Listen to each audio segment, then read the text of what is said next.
Hi, everybody. It's Han from Swell. Welcome to our first podcast on our startup journey. Here with me, I have my good friends and colleagues, Ilder, Jeffrey, and Azabe. For this first video, I thought we'd start with the why. Why did we leave our great jobs at a great company to get back to the startup grind?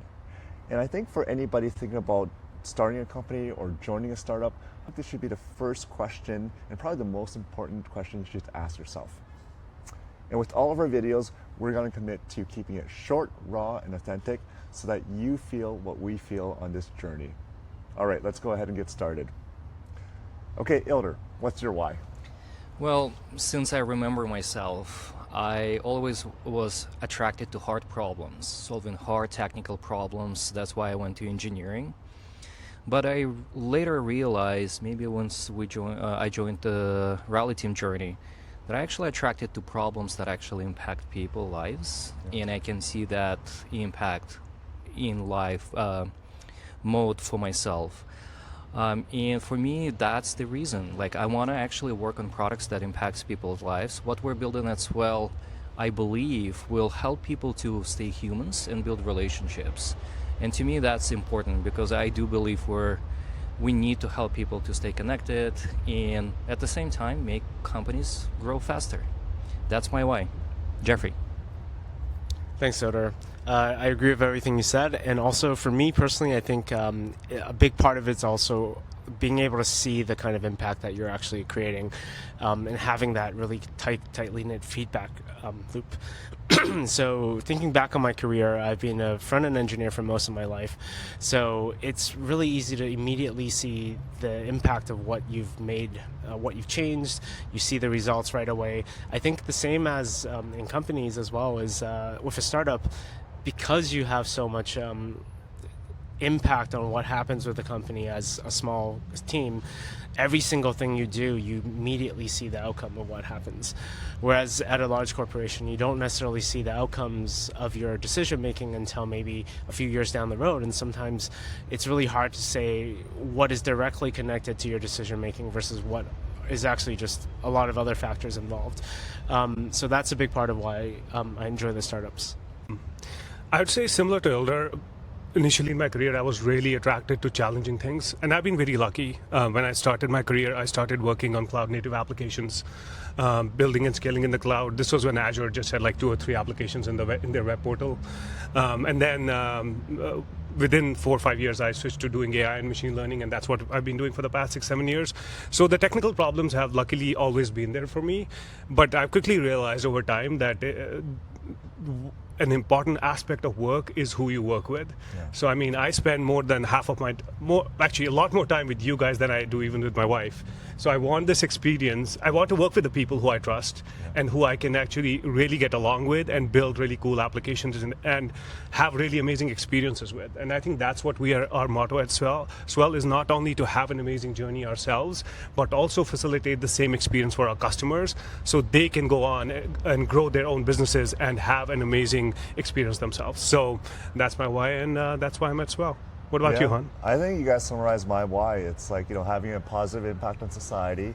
For me, it's really about elevating human potential. So connecting people to work that's engaging and hopefully eliminating the grunt work that people don't want to do. And then to your point, Jeffrey, working on really challenging problems and moving at light speed. And then to your point, Azabe, just having fun on this journey, right? Like, for example, being out here in Milan doing this innovation vacation with all of you guys. Yeah. Cool.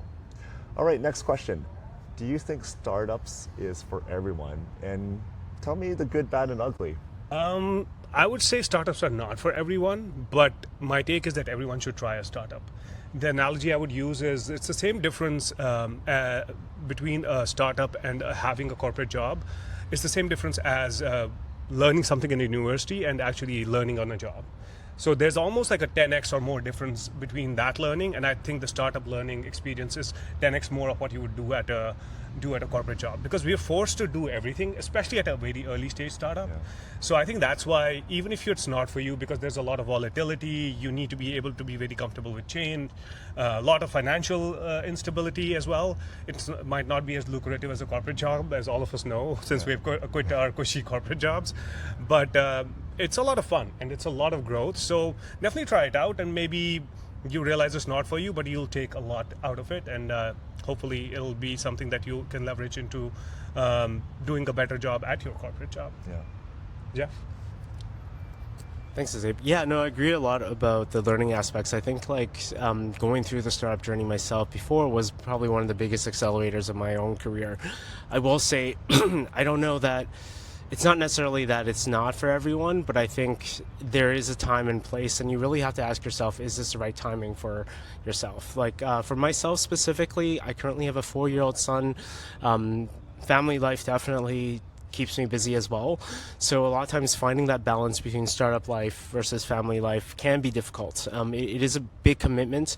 I think the things about startups is really you have ownership over everything, and every single hat that is out there, you will have to wear it. If there's no, that's not my job, because everything is your job. So I think if you're ready for that commitment and you find that the timing is right and you're willing to take that risk, startups are really just a really exciting place to be. Loder? Yeah, it's hard to add anything new to what you guys said. The good is you're gonna wear a lot of hats. Yeah. You will learn how to optimize your time. You definitely need to understand if the timing is right for you, because it's a lot of stress, and stress specifically of unknowns. I find myself enjoying this because to me, I feel when I don't really know what's next, it means I'm learning or pushing myself. And I do enjoy that state of discovery.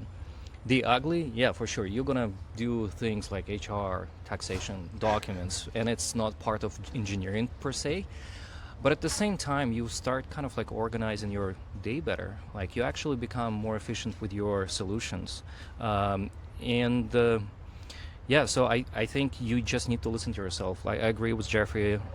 Timing in your life is important. I would say most probably in the beginning of your career, where you can risk, you don't have a family, is the best time to start. Yeah. Especially today with all these tools. But even if you're in your 30s, 40s with kids, assess the risks, reward, and do it.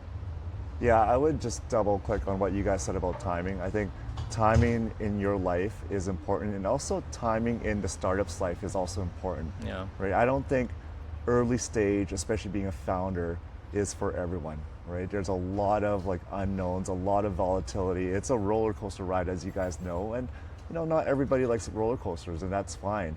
Right? But a later stage startup could be a good place for a lot of people to start as well. Mm-hmm. But I do want to say timing in life is, I think, a really important aspect, because it does come with a lot of risk and sacrifice. Right? For example, with Rally Team, the sacrifice there was I had sold all of my RRSPs and 401k to start the company. And the sacrifice now with Swell is, I have 3 kids, and having a startup, especially in the early stages, is like having another kid that's constantly on life support for the next 2 or 3 years. And so this kid actually takes up pretty much all of your time, right? So it does take away from the time you get to spend with your actual kids. And so I would say the risk and the sacrifice is real, but I think the reward, as you guys said, is you learn so much. It's such an exhilarating journey, and it's a lot of fun as well. Last question. What's one lesson you've learned over the past few months that you'd like to share? I'm gonna start. So for me, I think I relearned the same truth that been spoken in people leadership specifically, is all about quick iterations and chunking your work. I think with AI tools, it became so much easier to actually iterate way faster, but you have to have that strategic view on what you're building, and also a tactical view of what I can accomplish today and how fast I can get to the validation of the strategic view. So that's the biggest lesson learned for me, is you still need to manage your expectation and sort of cut your work in measurable chunks. And amazing tools, they just make it easier.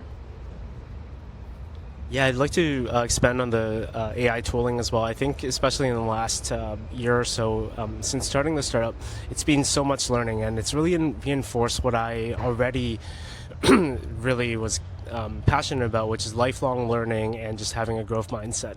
So I think especially in the AI age, it's so important to just focus on learning. I'm also going to talk, one recommendation I have is actually token maxing. I know, the folks even on the call here have different, maybe very different opinions on that. But I do think there's, especially if you have the right motivation, using it as a way to just explore, to really learn how to use the AI tools, because they're so new. They've only really started to pick up speed in the last 2 to 3 years or so. Nobody really knows what they're doing. And each and every person here, even, I think we use our AI tools in very different ways. So the only way you're really going to find a way to really use and leverage those tools in a way that works for yourself is to use it as much as you possibly can. So really be intentional, thoughtful, and try to use those tools as much as you can for all the things that you can think of, and find how to make yourself better. Yeah. Well, yeah, I definitely am not a huge fan of the term token maxing. To me, it almost is the same. It reflects of the same bad metric as like number of lines of code that you write.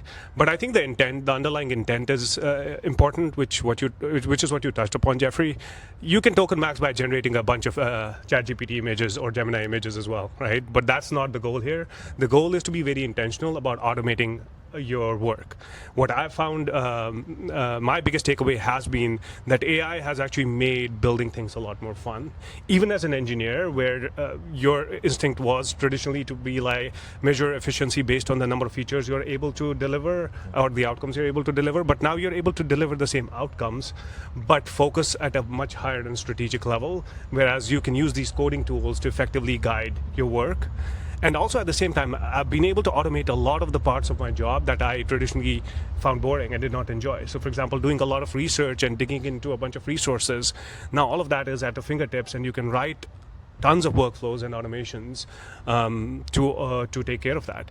I have my own chief of staff assistant that I've kind of built that takes care of all of my inbox. So I don't need to necessarily check my email or check Slack. I can confidently go in, and obviously it took some refinement. It's not perfect from the day zero, but I can look at that and be fairly confident that I'm not missing out on anything critical and important. So yeah, definitely agree with you. Play around with these tools as much as you can. This is an exciting time to be a builder. So try and play around and learn as much as you can.